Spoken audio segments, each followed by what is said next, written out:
Tiba-tiba Nabi SAW kata, wahai Muaz, ala ukhbiruka bimalaki dhalika kullih. Nabi kata, wahai Muaz, mau tak mau aku nak abang dekat hang benda yang kontrol semua hak aku habang tadi. Aku habang dekat hang 5 rukun Islam yang kena buat. Aku habang dekat hang 3 perkara yang menjadi pintu kebaikan. Aku habang dekat hang ni segala tiang dia segala semua Islam nak kena jaga. Tapi aku nak bagi tahu dekat hang ada satu benda yang kontrol semua yang aku sebut tadi. Qultu bala ya Nabi Allah.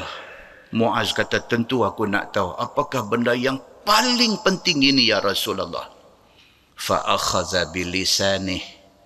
Nabi jelan lidah dekat Muaz, Nabi tunjuk lidah. Fa akhadha bilisani. Ni Nabi kata, kuffa alaika hadha. Nabi kata, Muaz, jaga benda ni. Jaga lidah ni. Qultu ya Nabi Allah. Muaz bila dengar macam tu, dia kata, ya Nabi Allah, wa inna lamu'akhadhuna bima natakallamu bih. Muaz kata, ya Rasulullah, adakah every single word yang terbit di mulut kita ni Allah akan ambil kira dan boleh menjadi punca kepada kita masuk neraka? Muaz tanya Nabi. Dia kata, ya Rasulullah, adakah lidah ni, adakah benda yang kita duk bercakap hari-hari, adakah perkataan yang kita duk keluar hari-hari ni, adakah benda ni boleh jadi punca kita kena azab di hari akhirat esok? Qala Nabi sallallahu alaihi wasallam. Nabi kata dekat Muaz, sakilatka ummuka ya Muaz. Nabi kata, malang sungguh mak hang yang melahirkan hang wahai Muaz. Nabi kata.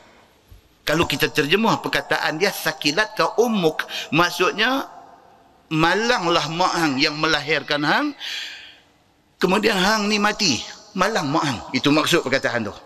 Wa hal yakubbun nas fin nar ala wujuhihim au ala manakhirihim illa hasaidu alsinatihim.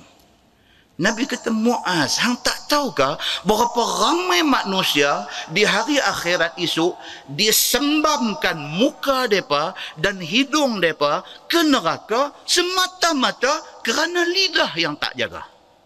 Muaz, hang tak tahukah di hari akhirat esok berapa ramai manusia kena masuk neraka pasal lidah? Muslimin dan muslimat yang dirahmati Allah sekalian.